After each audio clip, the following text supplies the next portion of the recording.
Good morning everyone. Today we are going to discuss that the 5 kingdom classification in detail. In the previous session we have discussed about the Whittaker's 5 kingdom classification. What are they? What are the criteria for the classification? Main characteristics of that 5 kingdom. Here today we are going to start in detail of each kingdom, right? The first kingdom we are going to discuss here, that's actually the kingdom Monera, right? So we already discussed that kingdom Monera is the exclusive kingdom for prokaryotes, right? So we can see that they include almost all prokaryotes in this kingdom, right? So this is the only kingdom which contain all the prokaryote.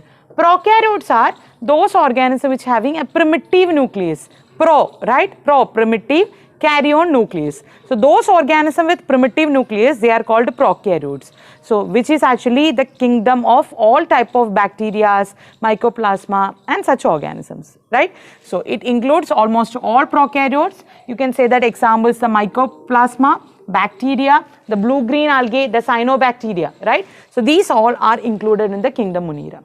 What are the features of this kingdom Monera? Most of the kingdom Monera, right, they all are unicellular in nature, right? You cannot find any multicellular in this, most of them, right? So they are unicellular nature and they contain primitive living organisms, right? So that almost all primitive living organism which is having primitive nucleus, right? It is included in the kingdom Monera, right? So that means their genetic material is not at all organized into nucleus. They doesn't have any well-defined nucleus, doesn't have any genetic, what will say, nuclear membrane or any other things, it's not there. Only they have naked DNA which is freely floating in the cytoplasm, right? So that naked DNA, we name it as nucleoid. We name it as nucleoid, right? So this is the naked DNA which is in the cytoplasm. They doesn't have any well-defined nucleus. That means they doesn't have nucleoplasm and nuclear membrane. That's why we are telling it doesn't have a well-defined nucleus, naked DNA. And that naked DNA we will name nucleoid, right? So here you can see that other membrane bound organelle, except you can see that that ribosomes, no other inclusion bodies are there, ribosomes are there. We have discussed the structure of prokaryotic cell in detail in the cell chapter. If you have any doubt in that, you can go to the description box. I will post the link, you can check it once again, right?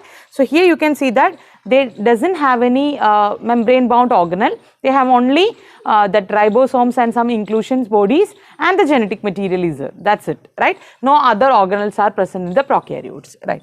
So their reproduction, the main method of reproduction, if you are checking, you can see that most of them will follow the asexual mode of reproduction. But you can see that in some bacteria, there is another mode of reproduction which is called conjugation. It's a type of sexual reproduction in bacteria where this genetic material is exchanged through the sexual the canal, right, which is formed by the pili, right, sex pili, right, which is also we have described the structure of bacteria itself, right. So this is a sexual mode of reproduction which is called conjugation. This can be followed by, right, bacteria, but most of them will follow the asexual mode of reproduction, right. Now, if the bacteria is motile, then obviously they will have flagella, right. So, mostly if the motile bacteria, they contain flagella also. By the movement, whip-like movement of the flagella, the bacteria can easily move, right. So, that's actually this flagella, this is that part which actually helping the bacteria for the movement, right. Now, bacteria actually, these are the most abundant organism, right, which can survive in all kind of climates, right. So, whether it is saline condition, whether it is extreme temperature is there, extreme coldness is there, whether it is what to say, anaerobic condition is there, right, aerobic condition, whatever the condition, these bacteria, you can find bacteria in that condition too. Right. So that's why we are telling bacteria are the most abundant microorganisms, right, that can survive in all kinds of climates, right. According to the shape of the bacteria are actually classified into different category. We can say that they named it as coccus. It's actually singular coccus, right, cocci plural. Right, this include the spherical shaped bacteria, right, round or spherical shaped bacteria. This round can be either, you can see that a single one, or there will be a combination, right, or in a chain form, or in a what will say grape like cluster form. Any form you can see that these bacteria, right. So that's, they are spherical shaped bacteria, that's why they are called coccus. If it is rod shaped bacteria, right, rod shaped bacteria, right? You can say that they are known as bacillus, right? Plural bacilli, right? So bacilli or bacilli. You can see that here also chain shaped, or what is it, diplococcae, two, right? Diplococcae, two, diplobacilli, that means two that cells together, right? Like the same way spirillum, which is actually spiral shaped, you can say that, spiral shaped, right? So spiral or coiled shape, you can say that they are spirillum, right? And if it is comma shaped, then it is vibrio, right? Some of the examples, okay, you can say that coccae, right? Streptococcus pneumoniae, Staphylococcus aureus, right? So there are so many examples for that, right? And bacilli, lactobacillus, right? Salmonella typhi, Escherichia coli, these all bacteria are actually the bacilli, right? Rod shaped bacteria, right? And if you are going for spirillum, spiral shaped, Treponema pallidum, right, which is a spiral shaped bacteria, right? And Vibrio cholerae, right, the cholera causing bacteria, this is in comma shaped, right? So these are the some of the example for different shape of the bacteria. So here we are going to discuss about the type of that Monera, kingdom Monera. Actually the kingdom Monera widely classified into two category, kingdom that are actually Archaebacteriae or Archaea and Eubacteria, right? So these are the main category of kingdom Monera.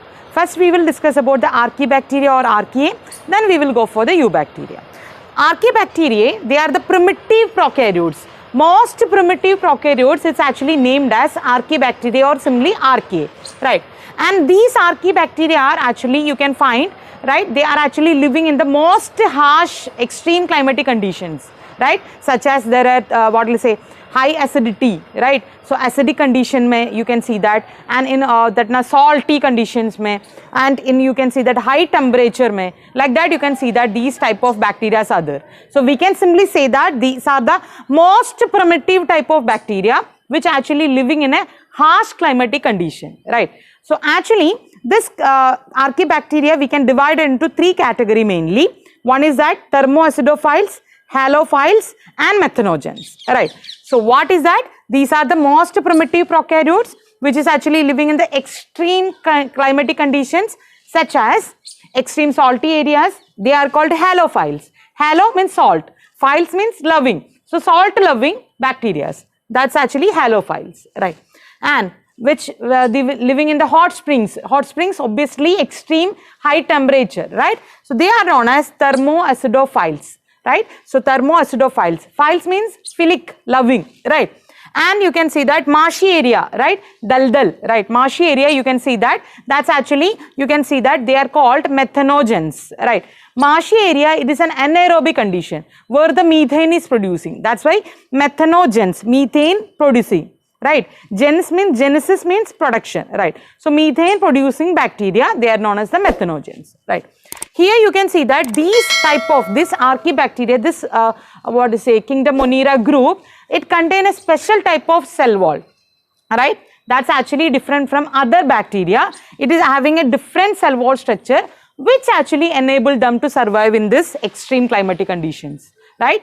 Rather than some other bacteria, they are having cell wall, all are having cell wall, but here they have somewhat different cell wall. Here the peptidoglycan will be absent and some other structures, other chemicals you can see that in their cell wall structure, which make them really helpful, right? In their, which make them enable to survive in the extreme climatic conditions, right? So that's actually because of that special type of cell wall they possess, right? Now if you are taking that halophiles, the main example, I told that they are actually salt loving. Normal that condition, salt, it's actually, you can see that when you are putting that any what to say, achar, right, pickle or anything, if you are making, you are putting in salt solution. Why? Actually salt will actually kill the microorganisms, right? In mostly salt condition, right, you can see that exosmosis will be there. Normal living organism cannot survive in that, but these Archaebacteria, the special group halophiles, they can even survive in this salty condition, right? That's why we are telling extreme condition they can survive.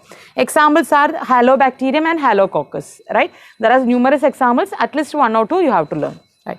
Now if we are discussing about the thermoacidophiles, the name thermoacidophiles, right?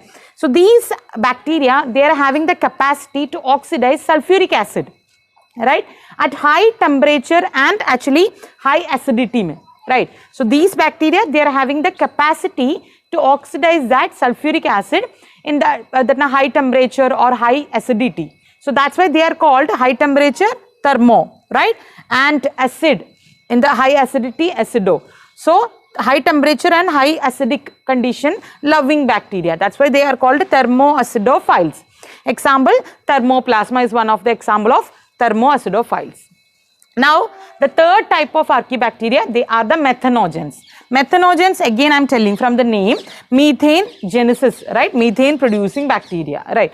These actually mostly you can see that these are actually present in the guts of several ruminant animals, right? What are ruminants? Like cow and buffaloes, they are included in the ruminant animals. In their gut you can see this methanogens, right? Methane producing bacteria. And whenever they will excrete, the dung is also contained that methanogens. So that's why it can produce, right, methane, right? So that means these methanogens are actually responsible for the production of methane gas, which is known as the biogas, right?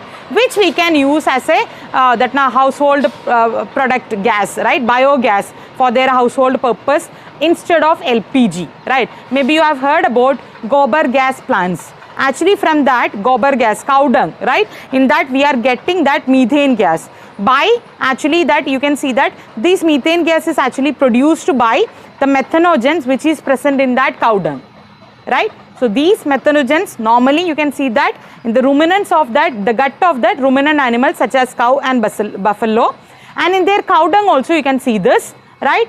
And this is actually responsible for the production of methane, the biogas.